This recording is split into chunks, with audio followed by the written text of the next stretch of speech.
Bonjour à tous, top départ pour ce troisième épisode de notre série de vidéos Hakuna Matata, Data Privacy, sans aucun souci.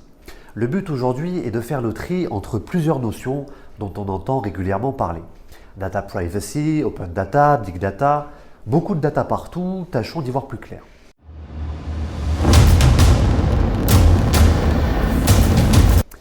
Data Privacy, Data Protection, ce sont des expressions permettant de désigner la réglementation relative à la protection des données à caractère personnel.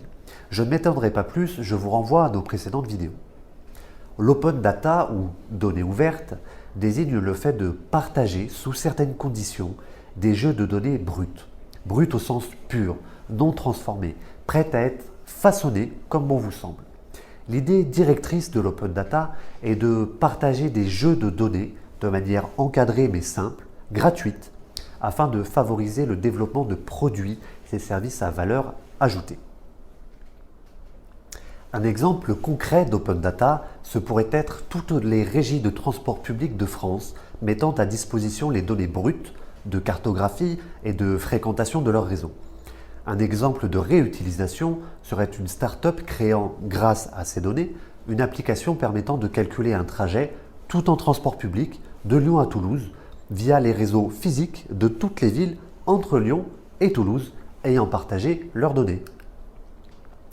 Maintenant, le Big Data ou mégadonnées. Je vous laisse aller lire les définitions classiques dites des 3V ou 5V pour me concentrer sur du concret.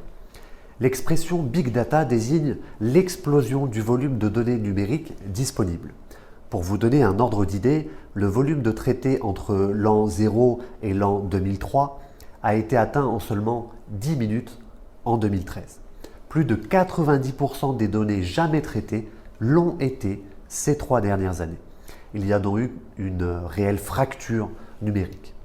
Le Big Data, c'est donc un ensemble massif de données plutôt techniques qui n'ont pas besoin d'être identifiantes pour être exploitables.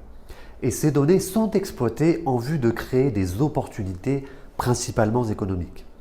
Ma définition finalement n'est pas celle des 3V, mais TCV, car le Big Data permet de mieux tracer les personnes ou plus largement les comportements, de mieux comprendre ces comportements et donc de mieux vendre des produits et services aux personnes qui ont tel ou tel comportement.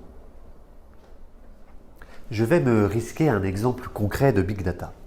Il y a 10 ans sur Internet, il y avait des publicités non personnalisées, rarement pertinentes pour vous, liées au site que vous étiez en train de visiter, plutôt qu'à votre comportement ou votre personne.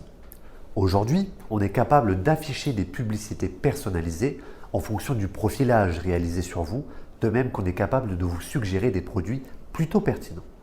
Demain, grâce au Big Data, on sera capable de façonner complètement les sites que vous visitez en fonction de vos goûts et comportements, avec les couleurs qui vous mettent de bonne humeur, avec une police de texte qui vous rend la lecture agréable, en ne vous présentant que des produits dont vous avez envie ou dont vous allez avoir envie sans le savoir. Et tout cela sans nécessairement savoir, sans besoin de savoir que vous vous appelez Pierre, Paul ou Jacques. Là, avec cet exemple simple, on comprend bien que le Big Data peut dériver en une pratique insidieuse. Avec la publicité à l'ancienne, vous voyez, vous comprenez qu'on tente de vous influencer. Avec la publicité version Big Data, vous serez influencé sans vous en rendre compte. Pour reprendre une formule entendue récemment, vos désirs seront leurs ordres. Quel est le point de coordination entre ces 3 notions? Eh bien, l'une est un préalable aux 2 autres. Je commence par collecter des données dans le respect de la loi, puis je les partage ou les réexploite en maintenant tout le long mon niveau de conformité à la loi. Si je commence par exploiter les données sans me soucier de la loi, je risque de produire un résultat formidable mais inexploitable car illégal. Voilà, j'espère avoir pu vous transmettre une base d'explication claire qui vous permettra d'aborder sereinement des approches plus techniques. On se retrouve bientôt pour une nouvelle vidéo de Hakuna Matata, Data Privacy sans aucun souci. Merci.